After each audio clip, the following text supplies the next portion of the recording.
Hello friends, कैसे हैं आप। मैं होप करता हूँ कि लास्ट क्लास के वीडियो को आपने ज़रूर देखा होगा। आज वाली जो क्लास है इसके अंदर हम नया टॉपिक स्टार्ट करेंगे। हम एक जो नया टॉपिक है इलेक्ट्रिक फ्लक्स है उसको समझेंगे। बहुत इजी टॉपिक है। इस टॉपिक को समझने के लिए पहले हमें एरिया वेक्टर को समझना पड़ेगा। ये जो एरिया वेक्टर टॉपिक है ये बिल्कुल सिंपल टॉपिक है। थोड़ा सा आपको इसमें विजुलाइज करना पड़ेगा, इमेजिनेशन पावर थोड़ी सी अच्छी चाहिए।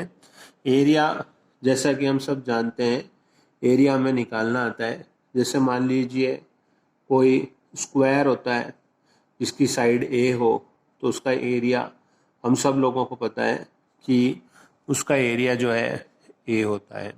अगर एक रेक्टेंगल होता है तो उसका एरिया जो होता है L cross B, L into B उसका एरिया होता है, लेंथ इंटू ब्रेथ उसका एरिया होता है। लेकिन अब जो हमारी 12th की फिजिक्स है इसमें हमें इसके अंदर एरिया को as a vector quantity treat करना पड़ेगा। तो वेक्टर जो होता है उस वेक्टर में उसका एक मैग्नीट्यूड और उसका एक डायरेक्शन होता है। तो सबसे पहले हम एरिया वेक्टर का मतलब समझेंगे। तो देखिए, मान लीजिए मैं एक 3 डायमेंशनल क्लोज्ड सरफेस लेता हूँ। 3 डायमेंशनल क्लोज सरफेस का मतलब है जिसमें एक्स वाई जेड तीनों कोऑर्डिनेट दिए हुए हो। तो जैसे मेरे पास में क्यूब है, इस क्यूब की ईच साइड जो है उसकी साइड की लेंथ जो है वो ए के इक्वल है। हर एक साइड की लेंथ ए है। इस क्यूब को मैं लेबल कर देता हूँ O A B C D E F G. ये इस क्यूब की हर एक साइड को मैंने लेबल कर दिया है, ठीक है। तो अगर मुझे कोई पूछे कि इसकी ओ ए बी सी जो ये फेस है, सरफेस है, इसका एरिया निकालो, तो ओ ए बी सी का जो एरिया होगा वो ए स्क्वायर हो जाएगा। लेकिन अगर मुझे पूछे कि इस एरिया को वेक्टर फॉर्म में लिखो, तो अगर मैं इसको वेक्टर फॉर्म में लिखूंगा तो एक तो मुझे इसका चाहिए मैग्नीट्यूड। इस एरिया का जो मैग्नीट्यूड है वो मैग्नीट्यूड मैंने ए स्क्वायर से रिप्रेजेंट कर दिया है। और एक मुझे चाहिए इसका डायरेक्शन। तो इसका डायरेक्शन मैं कैसे रिप्रेजेंट करूं? तो इसका जो डायरेक्शन होगा मैं उसको रिप्रेजेंट करने के लिए इस सरफेस के परपेंडिकुलर आउटवर्ड मैं ए स्क्वायर जो है इसका डायरेक्शन ले लूंगा। तो मैंने यहाँ पे एक एरो ड्रॉ किया है जो इस सरफेस के परपेंडिकुलर आउटवर्ड, परपेंडिकुलर का मतलब हो गया ये इस सरफेस के नीचे परपेंडिकुलर है, और आउटवर्ड है अगर इनवर्ड होता तो ये इस क्यूब के अंदर चला जाता, परपेंडिकुलर आउटवर्ड है तो ये बाहर चला जाएगा। अगर मुझे पूछे कि भाई तो अब मैं इसको कैसे लिखूंगा, तो इस ये जो नीचे की डायरेक्शन होती है माइनस जे कैप होती है, तो इसका जो डायरेक्शन हुआ वो माइनस जे कैप हो गया। तो ये मेरा ओ ए बी सी का डायरेक्शन हो गया। अगर ए ई डी बी का डायरेक्शन पूछे तो ए ई डी बी का जो डायरेक्शन होगा वो हो जाएगा ए स्क्वायर आई कैप। अगर मुझे पूछे ई एफ जी डी का डायरेक्शन तो इसका डायरेक्शन ऊपर की तरफ हो जाएगा, मैग्नीट्यूड तो हो जाएगा ए स्क्वायर और डायरेक्शन हो जाएगा जे कैप। अगर मुझे पूछे ओ एफ जी सी का डायरेक्शन तो मैं इसका डायरेक्शन जो होगा वो इस तरफ ले लूंगा माइनस आई कैप, तो इसकी वैल्यू हो जाएगी ए स्क्वायर और डायरेक्शन हो जाएगा माइनस आई कैप। और अगर मुझे पूछे बी सी जी डी का डायरेक्शन तो इस बाहर की तरफ आ जाएगा के कैप और उसका अंदर वाली का डायरेक्शन जो होगा वो माइनस के कैप चला जाएगा। तो ये आपको क्यूब का प्रॉब्लम जो है वो समझ में आ गई होगी।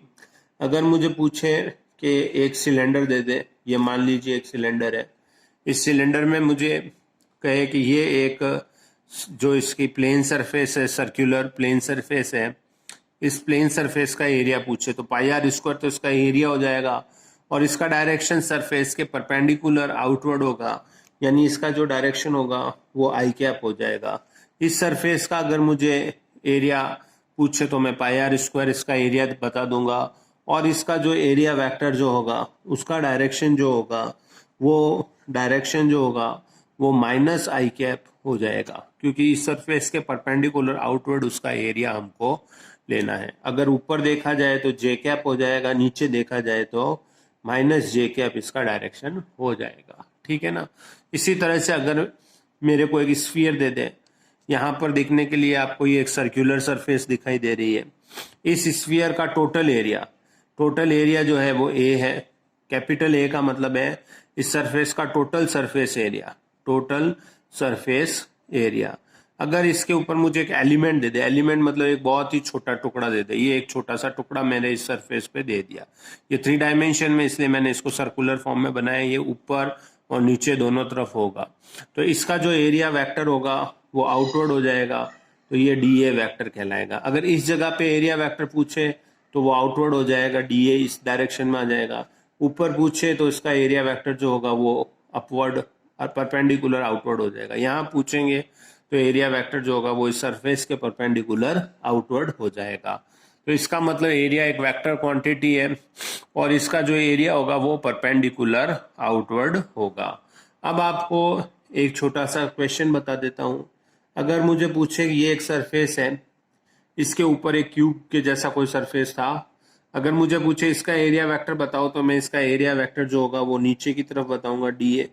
अगर ये सरफेस हो, इस तरह से हो, एक क्यूब की जैसी कोई सरफेस हो, यहाँ से ये क्यूब बन रहा हो, अगर मुझे यहाँ पे इसका एरिया वेक्टर पूछा जाए तो मैं इसका जो एरिया वेक्टर, अगर मान लो क्यूब उधर होगा तो एरिया वेक्टर इस तरफ आ जाएगा DA, और अगर क्यूब इस तरफ बना हुआ होगा तो इसका एरिया वेक्टर बाहर की तरफ चला जाएगा।